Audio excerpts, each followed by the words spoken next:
मी फक्त आपल्याशी शेअर करतो की कसे कार्यकर्ते पाहिजेत. कार्यकर्ते मी शिवछत्रपती दिलेत, राजा माझ्याजवळ दिलाय, तर राजानं माणसं कशी तयार केली होती.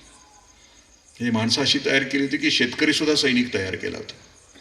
म्हणजे शिवछत्रपती निघाले होते रायगडावर आणि सावळ्या तांडेल नावाचं 16 वर्षाचं पोरग भाताच्या खाचरात काम करत होतं, शेतावर काम करत होतं. आणि त्याला दिसलं की 50 गडी घोड्यावर बसून निघालेत रायगडाकडे. आणि त्याला कळालं होतं की माझा राजा रायगडावर आहे. तिथपर्यंत कोण गनिम गेला नाही पाहिजे, शत्रू गेला नाही पाहिजे, त्याला माहित होतं. राजा इतका रुजला होता, विचार इतका रुजला होता की ते आलं बांधावर. आणि बांधावर जे घोडे निघालं होतं की शिवछत्रपती स्वतः होते. ते शिवछत्रपतींचा घोडा पकडतोय 16 वर्षाचं पोरग, सावळा तांडेल नावाचं. ते म्हणते पाटील कुठे निघाला. ते म्हणते, ते राजे सांगतात रायगडावर निघाला. जमणार नाही, आमचा राजा राहतो तिथं, सोडणार नाही म्हणते. ते म्हणते नाही रे सोड म्हणते. ते राजे पण म्हणतात, राजांना कौतुक वाटतंय. परत कुसुमाग्रजांनी खूप छान कविता लिहिली त्याच्यावर.